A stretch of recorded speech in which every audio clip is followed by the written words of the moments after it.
The Nobel Peace Prize was announced this morning. Your thoughts? Which one? The Nobel Peace Prize. Your thoughts? Look, including a very big one, and I'm not sure, when you say big, it's certainly, I think, to the mind of most, the most important deal ever made in terms of peace. But the one we just signed, it's been signed, sealed, and it's going to start taking place now. It's already started.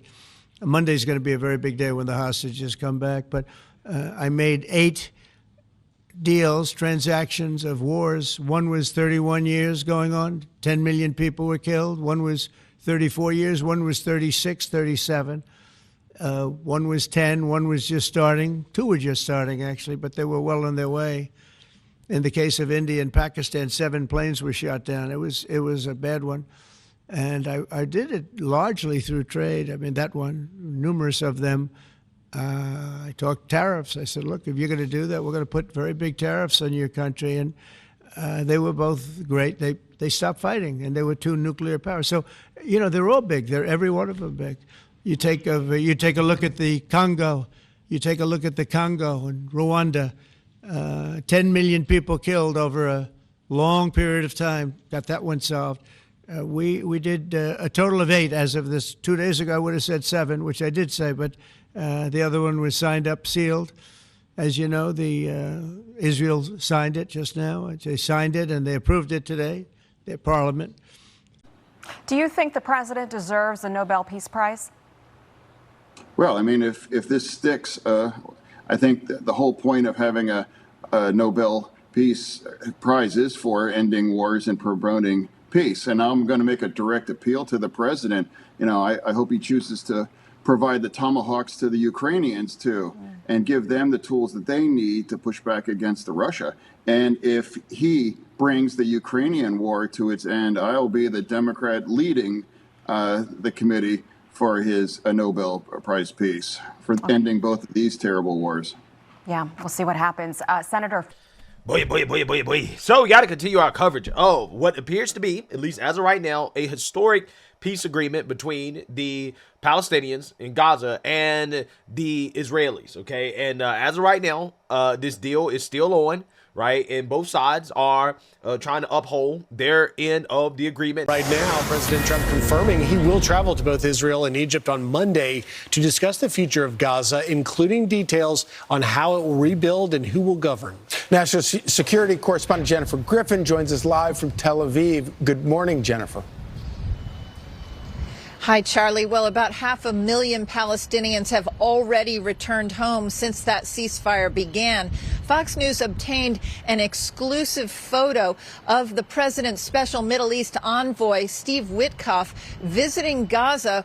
He was accompanied by the lieutenant general in charge of the IDF staff, Lieutenant General Eyal Zamir. He was also accompanied by Admiral Brad Cooper, the head of CENTCOM. They were visiting the base where the IDF troops had pulled back to, and in order to observe the ceasefire. Admiral Cooper released the following statement, quote, "Just returned from a visit inside Gaza to inform how we are moving forward to establish a CENTCOM-led civil military coordination center that will synchronize activities to support post-conflict stabilization.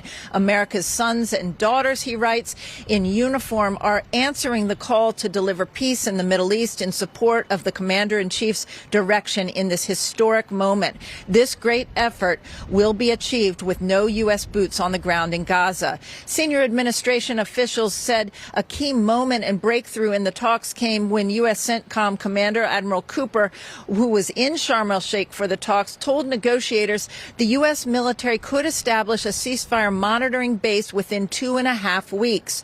Negotiators became convinced that a breakthrough was possible because they also had indications Hamas was beginning to view the Israeli hostages as a burden rather than an asset.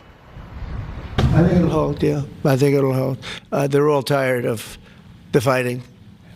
Don't forget, you had October 7th, which was a horrible day, 1,200 people killed. But Hamas has lost 58,000 people. That's big retribution. That's big retribution. People understand that. So, no, I think they're all tired of fighting. Now, again, will it fall through? I don't know, right? History suggests that it's probably not going to last long, but I think that it makes sense to hope and pray that it does last. And also on top of that, to celebrate what the president has achieved, right? Or what he's trying to achieve, which, you know, as of right now, he's achieved a lot more on this issue, on this conflict, than Biden or Kamala Harris could dream of. And you would think that leftists who, you know, allegedly care about the Palestinians so much, right? They get up every single day and they march in the streets and they commit acts of violence and chaos in the United States of America over this overseas conflict because they believe what is happening is a genocide, right?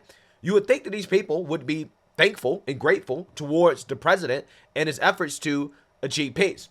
But as per the usual, these people are showing you that they don't care about what they claim they care about. They actually hate Trump more than they love the Palestinians, right? They hate Trump more than they want to stop genocide because they're already trying to poo-poo the deal. I don't want to be right about this stuff. I wish I was wrong. I wish more than anything in the world I was wrong. And I feel like the asshole because, you know, for people in Gaza or people who are family members that have people they know in Gaza, you know, a deal's announced and I want to give him a fucking bear hug and say, I hope this one sticks and like, let's fucking do this thing or whatever. But I know the US and I know Israel and I know how fucking full of shit they are. And I know that Trump is the same guy who on a number of different occasions lured people to certain places under the guise of diplomacy and then fucking murdered them. That's what happened with Qasem Soleimani. Trump was like, let's negotiate. Then Qasem Soleimani showed up and we murdered him with a drone from the sky, right? Same thing just happened recently as well. A very similar thing happened with Hamas leaders. It was Trump who told them, oh, no, you can stay in Qatar. It's cool. Go ahead. Stay in Qatar. It's fine. And then when they were in Qatar, Israel tried to assassinate them. So, like, they'll say anything, but then when push comes to shove, they know, hey, we have the weapons. We have the money. Might makes right in our mind. It's the law of the jungle out here. So we'll fucking light you up if we want to light you up, and there's nothing you can do about it. And I feel bad because, like, there's zero leverage for the Palestinians. And so, like, all they have is, like, hope to say, can you please stop fucking mass murdering us? And it's almost like this sadistic game that's played by Trump and played by Netanyahu where they pretend like, oh, yeah, we'll do that. And then they don't. And then they just keep fucking murdering them. And this is like, what, deal number 3, 4, 5, something like that, where the exact same thing happens. Where what'll happen is Netanyahu will agree to it. He'll say it's on Hamas. Hamas will agree to it and actually abide by the deal. And then Netanyahu will violate the deal and scream that it was Hamas that violated the deal. That's how it always happens. That's how it always fucking happens. And let's be clear, like, the plans were public anyway. You had Trump, you had Netanyahu out there saying, we want to build hotels and casinos in Gaza on the beach. Trump was tweeting AI videos of golden statues to him in the middle of Gaza with Trump and Netanyahu sitting around a pool sipping a fucking margarita. Like the same guy who sees dollar signs in this and sees this as a real estate developer and sees it as, hey, we can own Gaza. He said, we're going to own Gaza. The U.S. can own Gaza. You think that guy's fucking trustworthy to make a deal that they're going to stick to? Yeah, I mean, logically speaking, right, if the goal is to actually build Trump hotels, right, in Gaza, then that means that there's peace, right? That means that, yeah, they intend on sticking to the deal because you don't get Trump hotels in Gaza if they're still fighting. Now, again, you know, I just got to question these leftists. Is the better outcome for there to be peace and for there to be Trump hotels, right? Commerce, okay, happening in Gaza, tourism, right? Is it better to have money involved, economic opportunity, development in the region, right, in peace, or is it better for the Palestinians to continue to experience what leftists claim is a genocide? Because at this point, I really do believe that these leftists would much rather there be a genocide, right, than for the Palestinians to actually have peace, right, to not die, right, to live normal, regular lives. Now, again, I'm the type of person where I want the Palestinians to live normal, regular lives. I think they deserve that. I think they've been through hell. And I think that they deserve to have good, decent lives. And I really don't understand how can you root against that, right? How can you try to poo-poo the possibility of the Gaza Strip actually being turned into a place that people can be safe and live normal, regular lives, can, you know, not be killed, murdered, right? It just blows my mind. It really does. What also blows my mind, which, again, this is not really that surprising anymore, considering how, again, the mask off moment for the Democrats after Charlie Kirk's assassination, nothing that they do, right, surprises me anymore. But the mainstream liberal media, right, to their credit, they're actually giving Trump the credit that he deserves for this peace deal, right? And, a lot of people have speculated that President Trump deserved the Nobel Peace Prize for this. Now, he ultimately ended up not winning. We're going to talk about that in a little bit. But Democrats are having a hard time crediting Trump directly with the peace agreement that they could not achieve. And they're actually being roasted in the media for it. They're getting a whole lot of backlash because a lot of people are looking at the Democrats and their response where they refuse to credit Trump for this deal. A lot of people are looking at this and seeing it for what it really is. Just pure Trump derangement. President Obama put out this post talking about the peace deal and the prospects of it. And Don Jr. responded to it. I'll finish it for you. Thank you, Donald Trump. Honestly, it's not unfair to say if President Obama's going to write a whole post about a peace deal, maybe he should acknowledge the president that brokered it. I want to ask you about other news of day, and that would be what's happening in the Middle East, where a ceasefire is now in effect between Israel and Hamas. All of the living hostages are expected to be returned in the coming days. It is still tenuous, but that is the expectation. How much credit does President Trump deserve for this remarkable agreement? Well, this does need to end the terrible, terrible tragedy we've seen the last couple of years. It's been awful. Over 60,000 civilians have been killed or are starving right now. This must end. October 7th was a terrible disaster. So the proof is going to be in how this is executed. I am cautiously optimistic that this is going to get done. We need to return the hostages. We need to end the fighting. We need to get food and aid into Gaza so that Palestinian people stop starving. And we need a solution that allows both parties, Israel and the Palestinians, to have peace, safety, security, and self-determination. And until they both have dignity and the right to exist in security, this will never end. So that's what needs to happen. I don't trust Donald Trump. There's no reason to trust Donald Trump. But I will, of course, work with any administration that wants to achieve those things. You may not trust Donald Trump, but what has been achieved here so far is something that was not achieved by President Biden, with the potential end of the war and all of the hostages being turned over. So do you give President Trump credit for that? Well, you know what I don't like? I don't like the fact that nearly 70,000 women and children and civilians have been killed in the last couple of years, right? Do you think that's a success, Pamela? Do you think that that's okay? Well, I'm certainly not saying that, evil, and that was under both administrations, right? Well, let's not, exactly. And the Biden administration bears responsibility too. Yeah, I don't think he's going to get it next year either. I think the Nobel Committee sent a very clear signal here. Two signals, actually. One, self-promoting yourself for the Nobel Prize doesn't work, okay? They're not going to be bullied into it. They're not going to be shamed into it. They're going to choose who they want to choose. Two, by choosing the Venezuelan opposition leader, what they signaled is that their values are about promoting people who stand up to tyranny on behalf of democracy, okay? That's not Trump's values. No matter what he wants to say about him making 8 peace deals, which he didn't actually even make, he does not believe that democracy and freedom and human rights promotion are the things that he wants to be about or that America should be about. He's on the other side. And even in Venezuela, he's had a very mixed policy, okay? He's engaging with Maduro, and he's killing fishermen and drug dealers. But none of that has anything to do with democratic aspirations for the people of Venezuela. So the Nobel Committee is saying we support people who are struggling for freedom and democracy and human rights against dictators. That's not Trump. So even next year, Trump's not going to be in line for that. That's my prediction. It's going to be, on one hand, you're going to have things like what's happening in the Middle East. On the other hand, you've got troops on the streets. You've got pastors being pepper sprayed by ICE agents. You've got all this disarray happening at home. And it's so hard for people who want to root for American success to root for Donald Trump, because Donald Trump is doing both of these things at the same time. I agree with everything you just said. It is hard for Democrats to root for America's success because they are so broken by Donald Trump. Root for Donald this Trump. is the core problem of the Democratic Party. You cannot bring yourself to root for America because Donald Trump is the president. That's he not absolutely, fair, Scott. He deserves, That's not what I said. He I deserves, said precisely the opposite He thing. deserves the Nobel Prize. He deserved it before this deal. He deserves it now. He deserved it for hitting Iran. He deserves it for the 8 other peace agreements that he's negotiated. He deserved it for the Abraham Accords.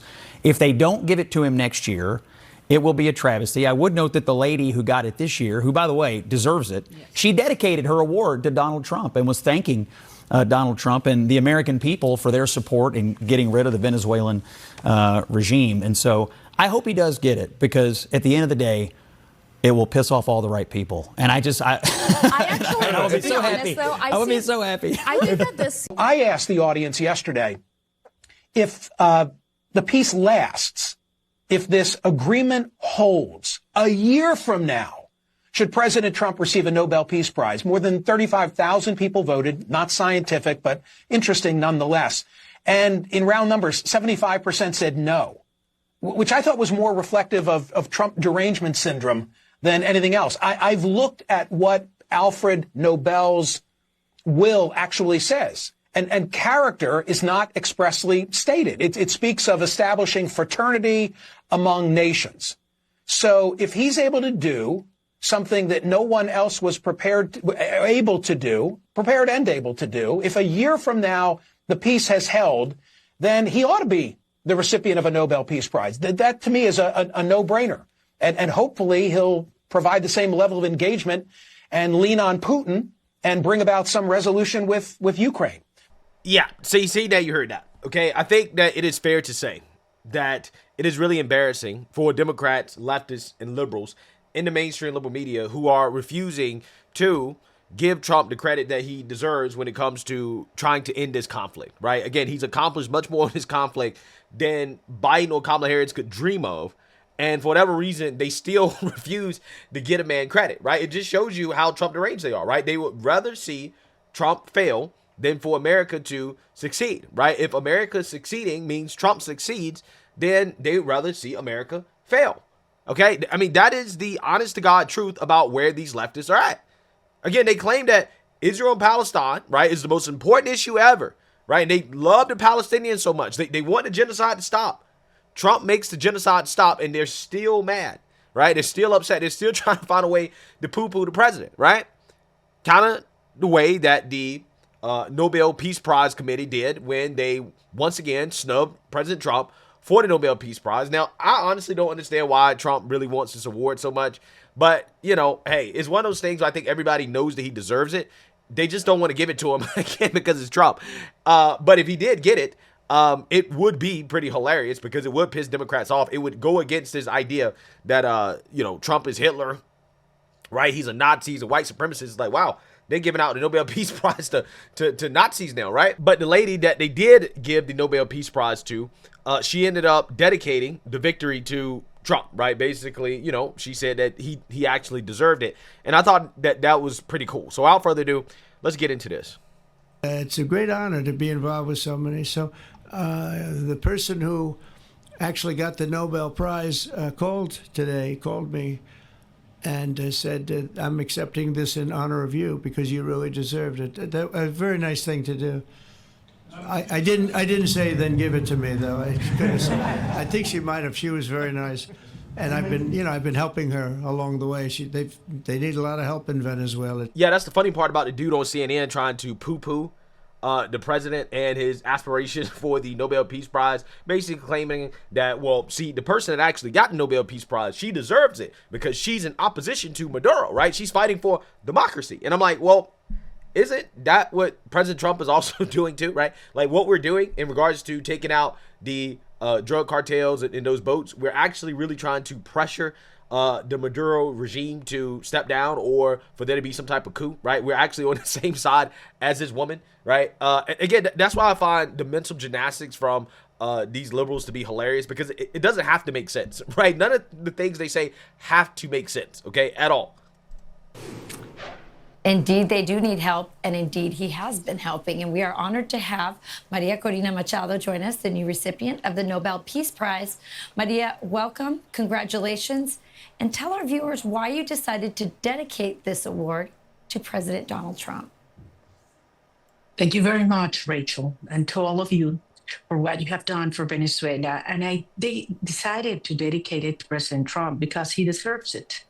Because not only has he been involved in only a few months in solving 8 wars, but his actions have been decisive to have Venezuela now at a threshold of freedom after 26 years of tyranny that have destroyed the lives of millions of Venezuela, destabilize the region, and undermine the institutions in the United States, because having Venezuela as a safe haven of the enemies of the United States and using our territory and our resources to hurt the American people and American institutions is certainly a threat to the national security of the United States and the security of the hemisphere. But President Trump has been very clear, courageous in terms of dismantling this criminal structure.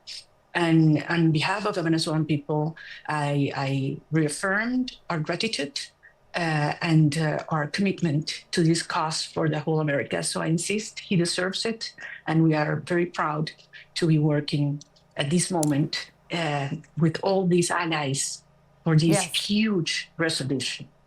You know, Maria, for those, I mean, President Trump, along with, he launched this war on the cartels, this war on narco-terrorist dictators, especially Nicolas Maduro, who's sort of the head of this snake, of this network that is poisoning our people, but torturing yours. I mean, the resources that he, the revenue from his drug running and also the oil, he's using that to build the gulags that the activists who are opposing him are now under. Can you explain to our viewers what has happened, what has changed in Venezuela since this war on the cartels and on narco dictator Nicolas Maduro was launched? Well, I would say that everything is changing, Rachel, because a new hope has arisen. Because we realize Maduro, the whole world knows Maduro is totally illegitimate. He lost by landslide a presidential election last year, even though it was absolutely scam, fraudulent. And since then, he's been seeing terror, you know, in waves of persecutions. Thousands of Venezuelans, innocent Venezuelans, are in jail. Hundreds have been tortured and disappeared, and millions have been forced to flee intentionally. But now we realize that we are not alone, and this criminal structure, because as you said, Maduro is the head of El Tren de Aragua and the head of El Cartel de los Soles. So you seen that, you heard that, right? The gist of this is that President Trump is involved in helping take down the Maduro regime, right? And the Nobel Peace Prize winner is the opposition leader, okay? And she decided to dedicate the award to President Trump because of his help, right? Because, again, that's what it's really all about. It's about taking out Maduro, right? And then, you know, later, I think trying to undermine Cuba as well, too. But yeah, regardless, I definitely don't think the president gets enough credit for trying to solve conflicts. And that's the thing that I think makes him uniquely qualified to be a peacemaker, is that he's a businessman, right? In order to conduct business, right, in commerce, you need peace, right? You can't really do that with war. I think that is what makes President Trump such a unique peacemaker, right? This is why he's able to do that. And that is what has worked in the Middle East, right? Putting commerce first, putting money first, right? That is actually what has led to more peace, okay? Put down the jihad, right? Put down the Islamic extremism and, you know, let's just make some money, okay? And, you know, that is how you achieve peace. So, again, we're going to see what happens with Venezuela. We're going to see what happens with Gaza. Okay, we're going to see what happens with Ukraine. But I think it is undeniable that President Trump is trying to be the president of peace, right? He really is a peacemaker. And I think he's doing it sincerely, right? And I think that really pisses some people off because, again, it goes against the narrative that he is Hitler, that he's the worst guy in the world, when the reality is that he's actually trying to bring about more peace in the world than we've seen from Democrats who, you know, seem to love war. But let me know what you guys think. Make sure you like, comment, and subscribe. Most importantly, share a Black conservative perspective. Peace.